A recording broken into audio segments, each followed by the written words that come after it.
Hey guys, this is just a quick video to give a bit of background to an app that I made to control my Christmas light show. This is for FPP and Falcon controllers only. I don't have other controllers like Colps and that, so I can't do any reverse engineering or program with those because I just don't have one on hand. So with that being said, this is purely just a Falcon setup. So I have posted the source code for this for anyone else that wants to tinker with it, compile it, do what you want. There's no signing config, so you will have to sign the app yourself or run it in debug mode if you're going to do that. Of course, it's created with Android Studio and it's Java code. And the app is also on the Google Play Store, so you can also just run it if you want. There's no monetization or ads or anything like that, not interested in that. So it's basically the exact same code that's on GitHub here is what's compiled into the app that's on the Play Store. But we'll get into just explaining some of the app anyway. The idea here is that all of my controllers are set up via Ethernet cables. They're all connected to each other via their own network. But I also have all of the Wi-Fi points on the controllers connected to my mesh network. And this gives me the ability to use my phone to monitor each of the controllers and do tests and settings and all of that type of stuff. So I built this app to basically have everything in one, and this way I can monitor the temperatures and see what's going on. So I use this when I'm setting up my show. So if I go into the Falcon controller, this just has the props or the ports. These are basically just ports. So if I'm trying to work on a prop or something to work out whether there's issues with it, say big flake, I know which prop that is, I can run a test on that, do full white, and then start the test, and then that'll make just that one prop light up. I can look for flickering or issues that may be present, make sure that that prop's the only one that lights, and what have you. And I can do this while I'm out putting things up. And that's the main reason I put this together. So with the Falcon boards, it's purely just for testing.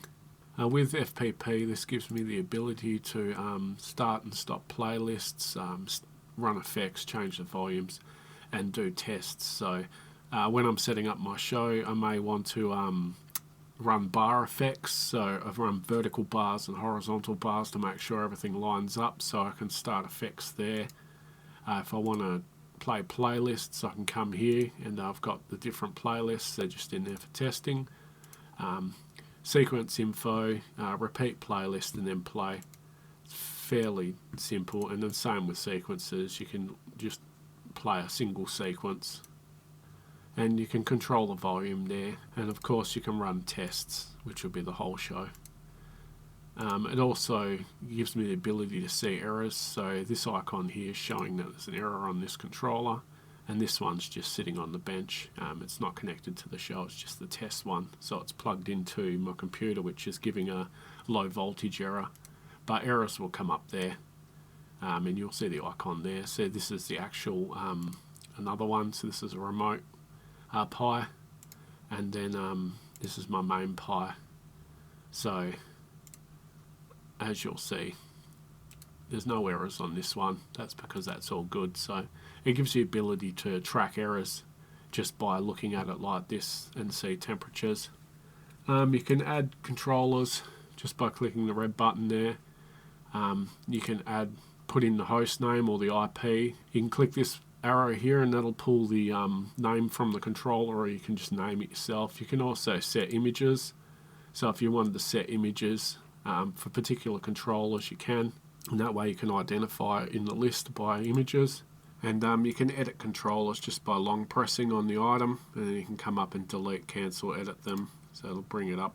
So yeah, that's an easy way to modify existing items in the list. Obviously you can move these around in the list just by clicking the up arrows there. And this app doesn't make any changes to the controllers. If you want to do that, you can click on the little settings cog, and that's going to load the web page for the actual controller or FPP. And then you can make changes in there. So As it stands, the app itself doesn't make any changes, but it's fairly simple and purely just set up to help me manage my controllers and run tests. It uses the FPP REST API and some of the API from the Falcon controllers, which is all in the code.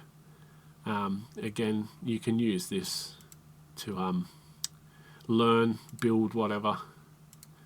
It's all there, so it's fairly simple. The three main parts of the code are basically your Falcon activity, FPP activity, and your FPP commands. So this is your REST API. Falcon doesn't have much information for their control boards in the API aspects, so I've kind of just translated the JavaScript from the web UI into Java here, so I can use it in the app. So that's very limited. But the REST API and FPP, there's a fair bit of information in the FPP help, REST API help menu, so you can kind of mess around with that. And again, all of the code's on GitHub, so you can tinker with it, compile it, do what you want with it, expand on it, whatever. And yeah, I hope that helps anyone else out that wants to look at maybe using Android to control REST API, or having an app to simply just make it a little bit easier to manage and control your show.